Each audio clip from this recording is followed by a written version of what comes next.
बिस्मिल्लाहिर्रहमानिर्रहीम। अस्सलाम वालेकुम class 9। I hope all of you are fine और अपनी स्टडीज़ पर बहुत ज़्यादा फोकस कर रहे होंगे।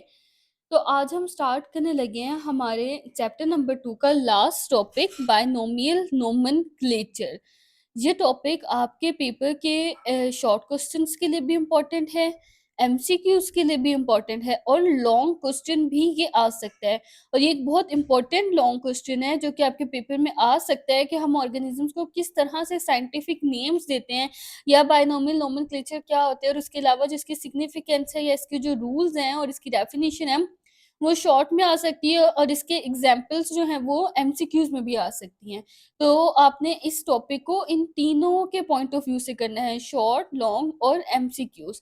तो टॉपिक स्टार्ट करने से पहले सबसे पहले डिस्कस कर लेते हैं कि जो इसका नाम है बायनोमियल नोमेनक्लेचर, इसका मतलब क्या होता है।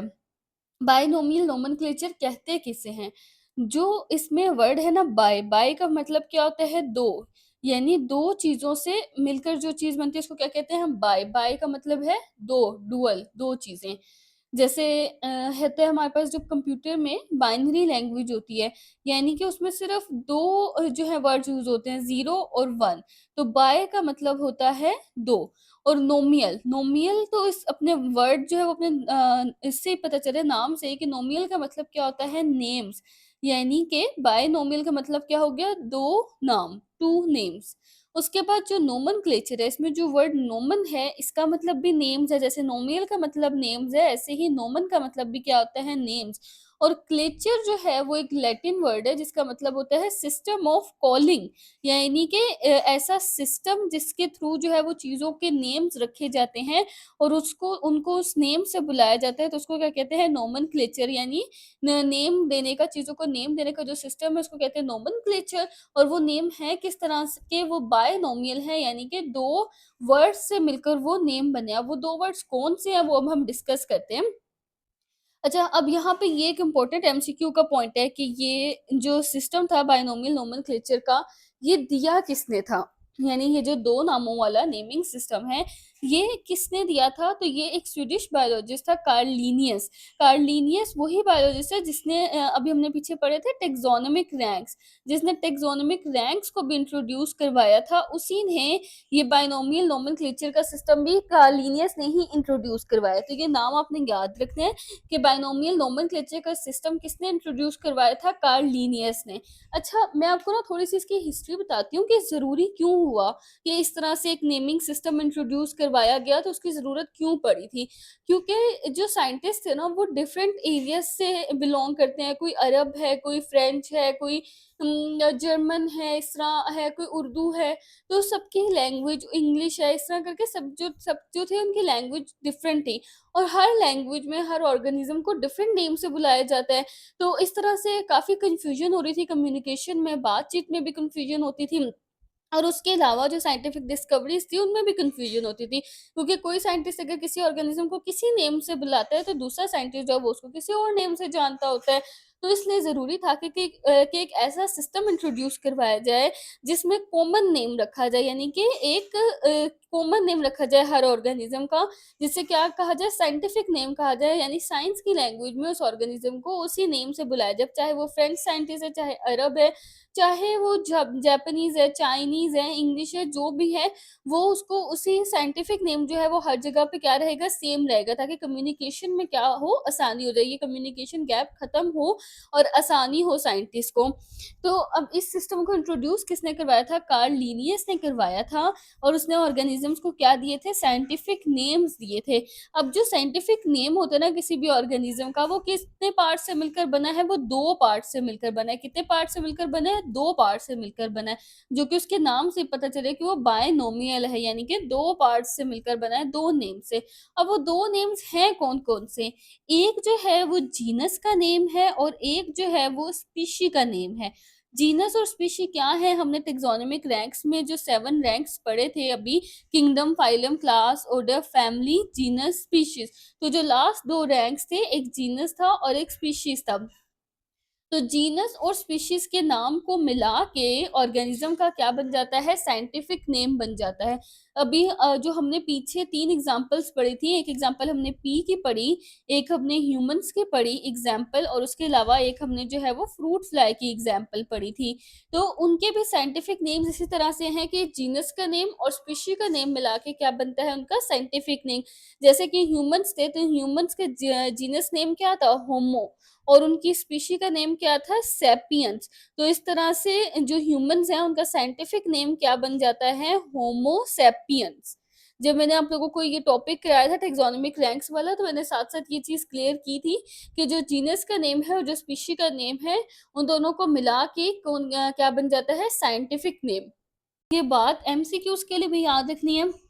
ये फर्स्ट पार्ट जो है वो जीनस का नेम है, जिस जीनस से ऑर्गेनिज्म बिलोंग करता है, और जो सेकंड पार्ट है वो क्या है, वो स्पीशीज का नेम है।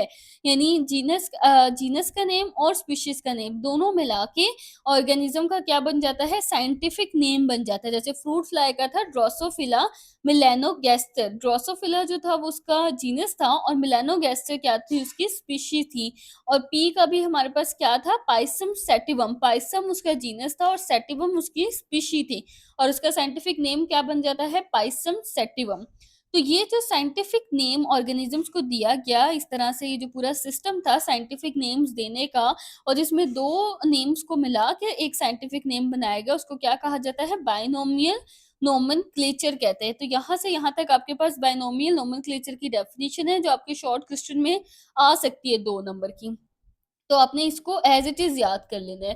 फिर नीचे यहाँ पे कुछ एग्ज़ाम्पल्स दी गई हैं बायनोमियल नोमेनक्लेचर की, कुछ ऑर्गेनिज़म्स के साइंटिफिक नेम्स बताए हुए हैं। तो ये जो साइंटिफिक नेम्स है ना, ये आप लोगों ने एज़ इट इज़ इनको याद करना है, क्योंकि ये एमसीक्यूज़ में आ जाते हैं। एमसीक्यूज़ के लिए ये बहुत इंपॉर्टेंट है, और उसके अलावा जब आप डेफिनिशन लिखेंगे, तो मैंने आपको पहले लेक्चर से ये बात बताती आ रही हूँ कि जब भी आपने डेफिनिशन लिखनी है, तो उसके साथ उसकी एग्ज़ाम्पल लाज़मी लिखनी है। बहुत कम कोई ऐसी डेफिनिशन है जिसकी एग्ज़ाम्पल ना बनती हो, वरना मोस्टली एग्जाम्पल बनती होती है। तो जब आप ये वाली डेफिनेशन लिखेंगे बायनोमियल नोमेनक्लेचर की, चाहे लॉन्ग में लिख रहे हैं, चाहे शॉर्ट में लिख रहे हैं, तो आप इसमें से 1 या 2 एग्जाम्पल्स के जो है वो ऐड कर सकते हैं एग्जाम्पल की हेडिंग देके। तो इनके साइंटिफिक नेम्स क्या हैं, अनियन का एलियम सीपा, पोटैटो का सोलेनम ट्यूबरोसम, टोमेटो का सोलेनम एस्कुलेंटम, हनी बी का क्या है, एपिस सिरेना, टाइगर का क्या है, पैंथेरा टिग्रिस, और ह्यूमन बीइंग का क्या है, होमो सेपियंस। अब नेक्स्ट यहाँ पे बायनोमियल नोमेनक्लेचर की क्या बताई हुई है, सिग्निफिकेंस। सिग्निफिकेंस यानी कि उसकी इम्पोर्टेंस, उसकी अहमियत क्या है बायनोमियल नोमेनक्लेचर की, इस तरह से ऑर्गेनिजम्स को साइंटिफिक नेम्स देने की क्या इम्पोर्टेंस है। और ये जो इम्पोर्टेंस है ना इसकी, ये आपके पास शॉर्ट क्वेश्चन में भी आ सकती है कि सिग्निफिकेंस बताएं बायनोमियल नोमेनक्लेचर की। अच्छा, अब जो बायनोमियल नोमेनक्लेचर है ना, इसके अंदर जो भी दो ऑर्गेनिजम्स है उनके नाम कभी भी सेम नहीं हो सकते। यानी ऐसे नहीं हो सकता कि जो साइंटिफिक नेम है दो ऑर्गेनिजम्स का एक जैसा साइंटिफिक नेम हो जाए। यानी अनियन का भी साइंटिफिक नेम एलियम सीपा हो जाए और पोटैटो का भी साइंटिफिक नेम एलियम सीपा ही हो, ऐसा नहीं होता। सब ऑर्गेनिजम्स का साइंटिफिक नेम जो है वो डिफरेंट है, किसी भी दो ऑर्गेनिजम्स का एक जैसा साइंटिफिक नेम नहीं हो सकता। अब जो साइंटिफिक नेम्स हैं, ये एक बहुत इंपॉर्टेंट बात है एमसीक्यूज के लिए भी, कि साइंटिफिक नेम्स किस लैंग्वेज में है। जो साइंटिफिक नेम्स, क्योंकि लैंग्वेज के गैप को खत्म करने के लिए ही तो साइंटिफिक नेम्स बनाए गए थे, कि सब साइंटिस्ट डिफरेंट लैंग्वेजेस बोलते थे, तो उनके कम्युनिकेशन गैप को फिल करने के लिए साइंटिफिक नेम्स बनाए गए थे। तो अब साइंटिफिक नेम्स को फिर किस लैंग्वेज में रखा गया, तो साइंटिफिक नेम को लैटिन लैंग्वेज में रखा गया। और क्यों लैटिन लैंग्वेज में रखा गया, क्योंकि ये लैंग्वेज कोई भी कंट्री, कोई भी मुल्क नहीं बोलता था। अगर इंग्लिश में रख देते या अरेबिक में रख देते, कोई ऐसी लैंग्वेज में रख देते जो दूसरे कोई कंट्री के लोग बोलते हैं, तो फिर दूसरे साइंटिस्ट को तो इशू होता ना कि हमारी लैंग्वेज में क्यों नहीं रखा। ऐसे ये तो एक नेचुरल सी बात है, ये इशू तो उठता है कि फिर हमारी लैंग्वेज में क्यों नहीं रखा, उस लैंग्वेज में क्यों रखा, इस कंट्री को फेवर क्यों दे दी, इसको ज्यादा जो है वो क्यों इस तरह कर दिया। तो लेकिन इसको लैटिन लैंग्वेज में रखा गया, क्योंकि ये लैंग्वेज कोई भी कंट्री नहीं बोलती थी, तो किसी भी कंट्री को फेवर नहीं मिले, तो कोई भी इस तरह का इशू नहीं हुआ और सब इसमें खुश रहे। क्योंकि जब एक जनरल चीज आ जाती है ना, जिसमें किसी को भी फेवर नहीं मिल रही होती, तो एक नॉर्मल बात है कि फिर हर बंदा उसमें राजी रहता है। और अगर कोई ऐसी बीच में चीज आ जाए ना कि अगर किसी एक को भी उसमें फेवर मिल रही हो, तो फिर बाकी सब भी इशू उठाते हैं कि फिर हमारी लैंग्वेज में रखना चाहिए साइंटिफिक नेम्स को। तो इस तरह से इसलिए इसको लैटिन लैंग्वेज में रखा गया, ताकि कोई भी इशू ना आए और किसी भी कंट्री को फेवर ना चली जाए। साइंटिफिक नेम्स जो हैं वो पूरी दुनिया में एनीवेयर इन द वर्ल्ड, पूरी दुनिया में कहीं पर भी जो है किसी भी ऑर्गेनिज्म का साइंटिफिक नेम क्या रहता है, सेम रहता है। चाहे उसको किसी और लैंग्वेज में किसी भी तरह से बोला जाए, लेकिन साइंटिफिक नेम पूरी दुनिया में क्या रहता है, सेम ही रहता है। जैसे अगर अनियन है, इसको कहीं पे प्याज बोला जाए, कहीं पे कुछ और बोला जाए, जिस डिफरेंट नेम्स हो, पोटैटो के डिफरेंट नेम्स हैं, आलू होता है, कुछ भी कहते हैं। हर ऑर्गेनिज्म के डिफरेंट जगहों पे डिफरेंट लैंग्वेजेस में डिफरेंट नेम्स होते हैं, लेकिन साइंटिफिक नेम पूरी दुनिया में क्या रहता है, सेम रहता है। कहीं पे भी चले जाए, साइंटिफिक नेम ऑर्गेनिज्म का वही रहेगा। अनियन को पाकिस्तान में भी एलियम सीपा कहेंगे, उसको इंग्लैंड में भी एलियम सीपा ही कहेंगे, उसका साइंटिफिक नेम जो है वो एलियम सीपा ही होगा। अमेरिका में भी अनियन का साइंटिफिक नेम एलियम सीपा ही होगा। तो कहीं भी जर्मनी में, कनाडा में, हर जगह पे अनियन का साइंटिफिक नेम क्या रहेगा, एलियम सीपा ही रहेगा।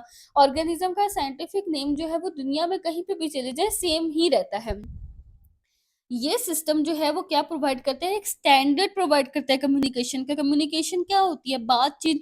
यही कम्युनिकेशन गैप दूर करने के लिए तो साइंटिफिक नेम्स रखे गए थे, कि हर साइंटिस्ट जो था वो डिफरेंट लैंग्वेज में कम्युनिकेट कर रहे थे। डिफरेंट जो एरियाज के साइंटिस्ट थे या डिफरेंट कंट्रीज के जो साइंटिस्ट थे, तो उनकी कम्युनिकेशन के गैप को, कम्युनिकेशन होती है बातचीत, यानी आप जिससे भी बातचीत करते हैं उसको, उस प्रोसेस को क्या कहते हैं, कम्युनिकेट करना, कम्युनिकेशन करना।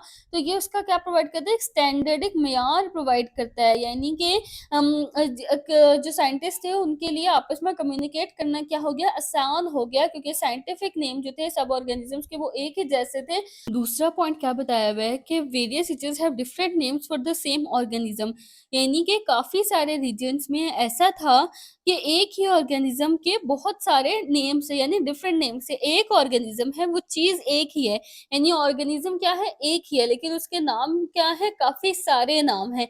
जैसे कि यहाँ पे एक एग्जांपल दी हुई है अनियन की। अनियन को उर्दू में क्या कहते हैं, प्याज कहते हैं, और अनियन को उर्दू में क्या कहते हैं, प्याज कहते हैं। लेकिन डिफरेंट रीजन में, पाकिस्तान के इसको गेंडा भी कहते हैं, इसको बसल भी कहते हैं, और इसको वसल भी कहते हैं। और दूसरी कंट्रीज में तो इसके दूसरे नाम है। पाकिस्तान में इसके कितने सारे नाम हो गए, प्याज है, गेंडा है, बसल है और वसल है। इस तरह से, यानी कि ऑर्गेनिज्म वो एक ही है, लेकिन उसके नेम्स क्या है, डिफरेंट हैं। और इस तरह से डिफरेंट कंट्रीज के अंदर भी उसके डिफरेंट डिफरेंट नेम्स हैं।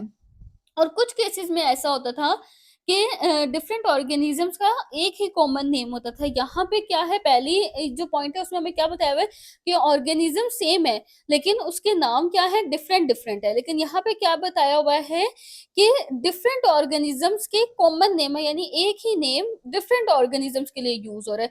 जैसे यहाँ पे एक एग्जाम्पल है ब्लू बेल।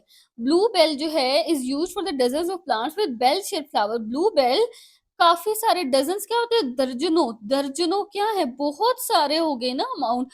दर्जनों ऐसे प्लांट्स के लिए यूज होता था जो जिनके फ्लावर्स जो है वो बेल शेप्ड है, यानी कि इस तरह के जो प्लांट्स होते हैं ना, जिनके फ्लावर यूं एक बेल की शेप के फ्लावर्स उनके ऊपर उग रहे होते हैं, तो उनके लिए, हर इस तरह के प्लांट के लिए ब्लू बेल का ही वर्ड यूज किया जाता था। हालांकि ब्लू बेल हर उस प्लांट को नहीं कह सकते, क्योंकि ब्लू बेल डिफरेंट है, लेकिन हर प्लांट के लिए देखे ना, बहुत सारे और हो गए ऑर्गेनिजम्स, डिफरेंट ऑर्गेनिजम्स हो गए, लेकिन नाम उन सबका क्या है, ब्लू बेल हो गया। तो कैसे डिफरेंशिएट होगा, हर प्लांट एक जैसा तो नहीं होता ना, कुछ करेक्टरिस्टिक्स में से तो वो डिफरेंट होगा ही सही। बेल शेप चाहे वो होगा, लेकिन अंदर डिफरेंट करेक्टरिस्टिक्स तो होंगी, डिफरेंट होंगी, लेकिन फिर भी उसकी बेल शेप की वजह से डजन्स ऑफ प्लांट्स को क्या नाम दे दिया गया, ब्लू बेल का नाम दे दिया गया। उसके अलावा ब्लैक बर्ड, एक और एग्जांपल दी हुई है ब्लैक बर्ड की। ब्लैक बर्ड, ब्लैक क्या होता है, काला, बर्ड क्या होता है, परिंदा। अब ब्लैक बर्ड का जो वर्ड था वो क्रो के लिए भी यूज होता था, कौवे के लिए। कौवा, कौन सा कौवा, जो आपके घर में काला कौवा आपको नजर आता है सुबह के टाइम, जो उड़ रहा होता है, काए काए काए काए कर रहा होता है, तो वो वाला कौवा। और उसके अलावा जो रावण, रावण क्या होता है, पहाड़ी कौवा। यानी कि ब्लैक बर्ड का लफ्ज जो है वो आम कौवे के लिए भी यूज हो रहा है और पहाड़ी कौवे के लिए भी यूज हो रहा है। तो इस तरह से ये भी एक इशू था। एक इशू तो ये हो गया कि एक ही ऑर्गेनिज्म के बहुत सारे नाम थे जो कि कंफ्यूजन कॉज कर रहे थे। लेकिन दूसरी उससे बड़ी कंफ्यूजन क्या थी कि डिफरेंट ऑर्गेनिजम्स के क्या थे, सेम नेम थे। यानी बहुत सारे प्लांट्स हैं, डजन्स ऑफ प्लांट्स हैं, और बेल शेप के हैं अगर, तो उनको ब्लू बेल का नाम दे दिए गए, चाहे उनके अंदर जो भी कैरेक्टरिस्टिक्स डिफरेंट हो, तो डिफरेंशिएट कैसे होगा कि कौन सा प्लांट कौन सा है, सबको ही ब्लू बेल कह दिया गया। उसके अलावा क्रो, जो नॉर्मल क्रो है, जो आम घरों में है, उड़ता हुआ नजर आ रहा है, और जो पहाड़ी कौवा है, जो पहाड़ी इलाकों में रहता है, और जाहिर है वो अगर पहाड़ी इलाकों में रहता है तो उसके अंदर बहुत सारी कैरेक्टरिस्टिक्स डिफरेंट होती हैं, काफी कॉम्प्लेक्स होते हैं। इसके जो पर होते हैं ना, वो भी इनसे बड़े होते हैं, पहाड़ी कौवे के पर ज्यादा बड़े होते हैं नॉर्मल कौवे से। तो उसको, लेकिन नॉर्मल कौवे को भी ब्लैक बर्ड कह दिया गया, और पहाड़ी कौवे को भी क्या कह दिया गया, ब्लैक बर्ड कह दिया गया। तो इन सारे इश्यूज को भी सॉल्व करने के लिए क्या रखा गया, साइंटिफिक नेम रखा गया सब ऑर्गेनिजम्स का, ताकि हर ऑर्गेनिज्म का एक ही साइंटिफिक नेम, और साइंटिफिक नेम जो होता है वो एक ऑर्गेनिज्म के लिए ही होता है, सिर्फ एक ऑर्गेनिज्म का एक साइंटिफिक नेम होता है। दो या दो से ज्यादा ऑर्गेनिजम्स का सेम साइंटिफिक नेम नहीं हो सकता। नेक्स्ट हमारे पास यहाँ पे बताया हुआ है कि कॉमन नेम्स की कोई साइंटिफिक बेसिस नहीं है। कॉमन नेम्स क्या होते हैं, आम जो नाम होते हैं, कॉमन नेम जो है, वो जो कॉमनली हर चीज के साथ लग जाता है कॉमन नेम, उसकी कोई साइंटिफिक बेसिस नहीं, यानी साइंस में ऐसे कॉमन नेम्स को बिल्कुल भी नहीं माना जाता। अब इसकी एग्जांपल क्या दी हुई है कि फिश एक ऐसा एनिमल है जिसके अंदर, जो कि वर्टिब्रेट है। वर्टिब्रेट क्या होता है, जिसके अंदर बैकबोन होती है, जिसके अंदर क्या होती है, रीढ़ की हड्डी होती है। जैसे हम भी वर्टिब्रेट्स है ना, हमारे अंदर भी रीढ़ की हड्डी है, जो कमर है हमारी, उसके अंदर एक बैकबोन है, पूरी हड्डी सी जा रही है, जो कि स्पाइनल कोड, ब्रेन के नीचे जो स्पाइनल कोड होता है ना, वहां से स्टार्ट होती है और पूरी कमर में वो जाती है। और उसी बैकबोन की वजह से ही तो हम मूव कर पाते हैं, झुक पाते हैं, चल पाते हैं। और जिनके अंदर बैकबोन नहीं होती, वो इनवर्टिब्रेट एनिमल्स होते हैं, और वो चलते नहीं है बल्कि वो रेंगते हैं, जैसे कि स्नेक है, जैसे लिजर्ड्स वगैरह हैं। तो अब फिश एक वर्टिब्रेट एनिमल है, उसके अंदर बैकबोन है। उसके अलावा फिश के अंदर फिन्स भी होते हैं, और फिश के अंदर गिल्स भी होते हैं। अच्छा, अब फिन्स और गिल्स क्या चीज होती है, जैसे अब मैं आपके पास ना एक रफ सी डायग्राम फॉर एग्जांपल फिश की अगर बना दूं, कि हमारे पास एक फिश है, ये जो इसके ऊपर ये चीज है ना, ये जो स्ट्रक्चर्स हैं फिश के ऊपर, ये वाले और ये वाले जो स्ट्रक्चर्स हैं, इनको क्या कहते हैं, इनको फिन्स कहते हैं। कि ये पानी में इसको ना हेल्प करते हैं स्लाइड करने में। जैसे नीचे अगर वाटर है ना, तो फिश जो है नीचे, बल्कि क्या, फिश तो होती पानी के अंदर है, तो फिश इन अपने फिन्स की वजह से पानी में इजीली पास कर पाती है। तो फिन्स होते हैं, और उसके अलावा इसके अंदर ना गिल्स होते हैं, ये इस तरह से करके इसके अंदर ये गिल्स बने होते हैं, पूरी फिश की बॉडी के ऊपर गिल्स बने हुए होते हैं। तो आप जो फिश खरीदते हैं ना, तो वो गिल्स रिमूव करके आपको फिश देते हैं, लेकिन असल में फिश की बॉडी के ऊपर गिल्स प्रेजेंट होते हैं। अब गिल्स जो होते हैं वो फिश को सांस लेने में हेल्प करते हैं। तो फिन्स उसको मूवमेंट में, पानी में मूवमेंट में हेल्प करते हैं, और गिल्स उसको सांस लेने में हेल्प करते हैं। तो अब यहाँ पे तीन करेक्टरिस्टिक्स बता दी गई हैं जो कि फिश होने के लिए जरूरी हैं। कि एक तो वो वर्टिब्रेट होनी चाहिए, उसके अंदर बैकबोन होनी चाहिए। दूसरी बात क्या है कि उसके अंदर फिन्स होने चाहिए, इस तरह से ये जो इसके ऊपर बने हुए फिन्स होने चाहिए। और उसके अंदर गिल्स होने चाहिए, रिस्पायरेशन के लिए, सांस लेने के लिए क्या होना चाहिए, गिल्स होने चाहिए। लेकिन अब फिश को as a common name use किया जा रहा है, कहाँ कहाँ, silverfish, crayfish, jellyfish, starfish. हालांकि ये फिश की कैरेक्टरिस्टिक्स पर भी पूरे नहीं उतरती, ये फिश की कैरेक्टरिस्टिक्स पर पूरी नहीं उतरती। सिल्वर फिश जो है वो फिश नहीं है, वो एक इंसेक्ट है, एक कीड़ा है, इंसेक्ट है, ये फिश नहीं है।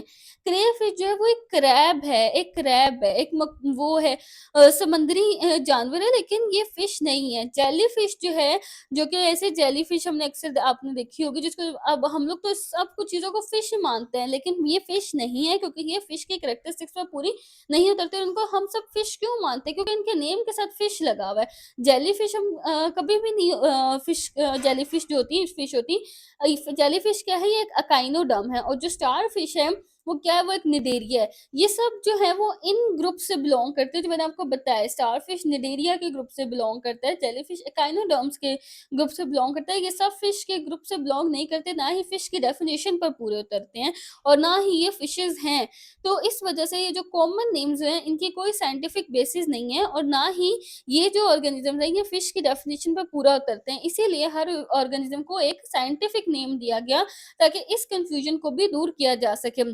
अब फिश वर्ड तो बहुत सारे और ऑर्गेनिजम्स के साथ लग गया। अब इसका ये मतलब थोड़ी कि ये सब फिश हैं, लेकिन जब फिश का एक साइंटिफिक नेम होगा, तो एग्जैक्टली पता होगा कि जब साइंटिफिक नेम लिया जाएगा कि ये जो है वो उस फिश की बात हो रही है, जो कि एक वर्टिब्रेट एनिमल है, जिसके अंदर बैकबोन है, जिसके अंदर फिन्स हैं, और जिसके अंदर गिल्स भी हैं, जो कि फिश की डेफिनेशन पे पूरा उतरती है।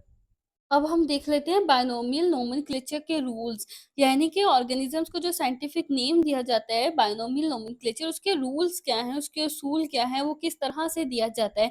और ये भी आपके पास एक शॉर्ट क्वेश्चन में आ सकता है। अच्छा, साइंटिफिक नेम जब एक ऑर्गेनिज्म को दिया जाता है तो उसके लिए कुछ इंटरनेशनल रूल्स हैं। इंटरनेशनल रूल्स कौन से होते हैं? बैनुल-अक़वामी रूल्स, यानी कि जो पूरी दुनिया में यूज़ होते हैं। ऐसे रूल्स हैं जिनको पूरी दुनिया क्या करती है? फॉलो करती है। ऐसे रूल्स हैं। तो उनमें से जो कुछ इंपॉर्टेंट बायनॉमियल नोमेनक्लेचर के रूल्स हैं वो यहाँ पे डिस्कस किए गए हैं। पहला रूल क्या है कि जो वर्ड्स हैं ना बायनॉमियल नोमेनक्लेचर के लिए, यानी साइंटिफिक नेम्स देने के लिए जो वर्ड्स हैं वो कौन सी लैंग्वेज से लिए जाएंगे? वो लैटिन लैंग्वेज से लिए जाएंगे। लैटिन लैंग्वेज के अलावा वो किसी और लैंग्वेज से नहीं लिए जाएंगे। साइंटिफिक नेम्स के जो वर्ड्स हैं वो किस लैंग्वेज से लिए जाएंगे? वो लैटिन लैंग्वेज से लिए जाएंगे, क्योंकि लैटिन लैंग्वेज जो है वो कोई भी कंट्री नहीं बोलती, इस वजह से किसी भी कंट्री को फेवर नहीं जाएगी। उसके अलावा जो साइंटिफिक नेम्स हैं वो उनके दो पार्ट्स होने चाहिए। एक पार्ट जो है वो जीनस का नेम होना चाहिए और जो दूसरा पार्ट है वो स्पीशी का नेम होना चाहिए। तो लाजमी है कि साइंटिफिक नेम के दो पार्ट्स होना चाहिए, और जो जीनस नेम है वो हमेशा फर्स्ट पर आएगा, यानी कि जब हम साइंटिफिक नेम लिखते हैं ह्यूमंस का होमो सेपियंस, तो होमो जो है वो उसका जीनस नेम है जिसको पहले लिखते हैं, और सेपियंस जो है वो उसका स्पीशी नेम है जिसको बाद में लिखते हैं। ऐसा नहीं है कि हम इसको सेपियंस होमो लिखें। सेपियंस होमो इसको नहीं लिख सकते, क्योंकि जीनस के नेम को शुरू में लिखना है, पहले लिखना है। स्पीशी के नेम को सेकंड पर लिखना है, यानी कि जीनस के नेम के बाद लिखना है। तो होमो जो कि जीनस नेम है वो पहले आएगा, होमो क्या है? जीनस नेम है, और सेपियंस क्या है? स्पीशी नेम है, वो बाद में आएगा। पहले जीनस नेम और उसके बाद स्पीशी नेम आएगा। तो ये दूसरा रूल हो गया। तीसरा रूल क्या है कि हर साइंटिफिक नेम जो है वो क्या होना चाहिए? वो यूनिक होना चाहिए, यानी कि मुनफरिद होना चाहिए, डिफरेंट होना चाहिए। क्योंकि साइंटिफिक नेम्स जो हैं वो कभी भी 2 डिफरेंट ऑर्गेनिज़म्स के एक जैसे नहीं हो सकते, सेम नहीं हो सकते। इसलिए हर ऑर्गेनिज़्म का साइंटिफिक नेम क्या होना चाहिए? यूनिक होना चाहिए दूसरे ऑर्गेनिज़्म से। पहली बात होगी कि लैटिन लैंग्वेज से होना चाहिए, दूसरी बात होगी कि 2 पार्ट्स होना चाहिए, एक जीनस, एक स्पीशी, जिसमें से जीनस का जो वर्ड है वो पहले आना चाहिए, जीनस का नेम, और स्पीशी का नेम जो है वो उसके बाद आना चाहिए। और तीसरी बात ये हो गई कि साइंटिफिक नेम यूनिक होना चाहिए, रिपीट नहीं होना चाहिए। किसी भी 2 ऑर्गेनिज़म्स का साइंटिफिक नेम सेम नहीं होना चाहिए।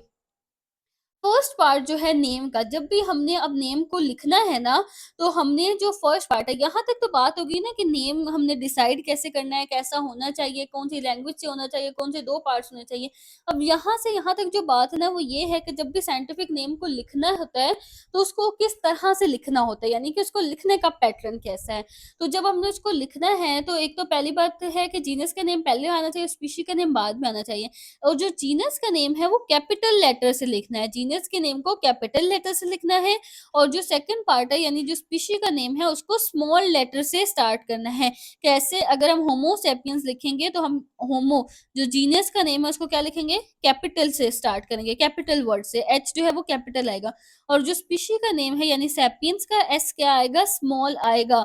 स्पीशी के नेम का फर्स्ट वर्ड कैपिटल कभी भी नहीं लिखना। ये देखिए, ये आपकी बुक के नेम्स है जो आपकी बुक में एग्जाम्पल्स दी हुई हैं। अब इसमें अब अनियन देखा कैसे लिखा हुआ है, पोटैटो, ये सब नॉर्मल लिखा हुआ है, और ये जो साइंटिफिक नेम्स है ना ये इटैलिक में लिखे हुए हैं, क्योंकि ये ज़रा से जो है वो टेढ़े लिखे हुए हैं, इटैलिक लैंग्वेज में लिखे हुए हैं। तो जब भी साइंटिफिक नेम प्रिंट हो रहा होगा, जैसे आपकी बुक भी तो प्रिंट हुई है ना, या आप भी कोई ऐसा रिपोर्ट लिख रहे हैं जिसमें साइंटिफिक नेम्स लिख रहे हैं, या साइंटिस्ट जो हमको ऐसी रिपोर्ट लिख रहे हैं, तो जिसमें साइंटिफिक नेम लिख रहे हैं और उसने प्रिंट होना है, तो उसको किस तरह से लिखना है? उसको इटैलिक्स में लिखना है।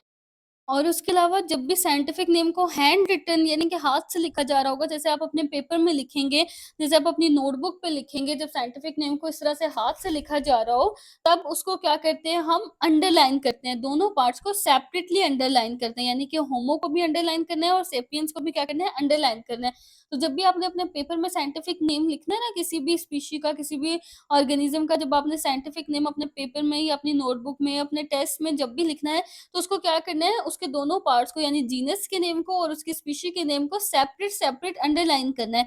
यानी कि होमो को भी आपने क्या करना है? अंडरलाइन करना है।